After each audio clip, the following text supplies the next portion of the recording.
Salutare dragilor și bine ați revenit pe canalul meu.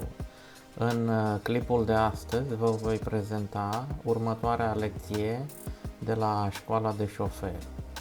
În această lecție nu am învățat lucruri noi, am repetat pe cele pe care le-am învățat în cursurile anterioare, însă din proprie inițiativă am abordat slalomul printre jaloane cu viteza a doua, iar pentru faptul că am reușit mi-a adus un plus de încredere, ceea ce este foarte important în momentul în care te urci pe motocicletă, deoarece depășirea acestei stări de teamă pe care o ai la început este esențială în a efectua manevrele cu motocicleta în mod natural și mult mai precis.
Zero.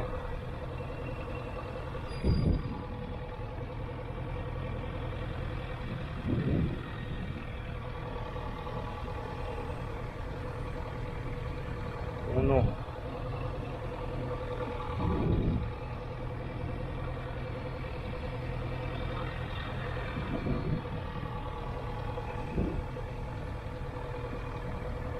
Doi.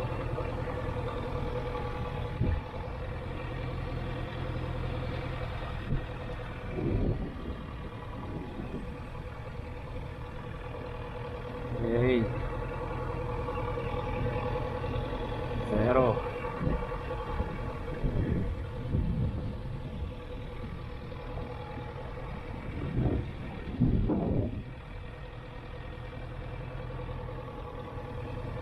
unu,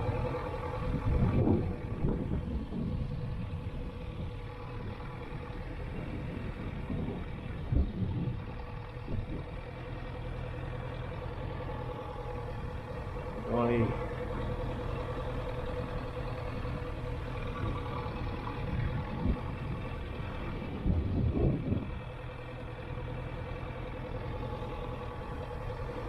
três.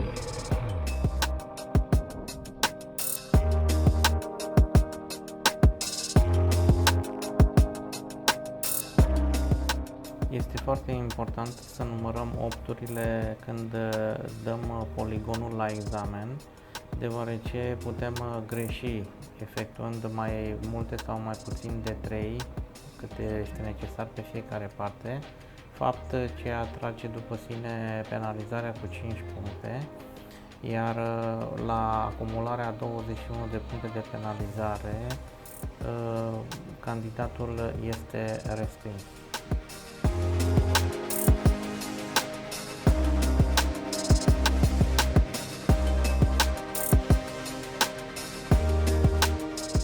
Și cu aceasta lecția de astăzi s-a încheiat.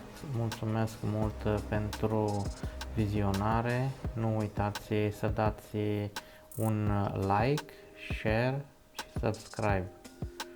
Vă doresc asfalt uscat!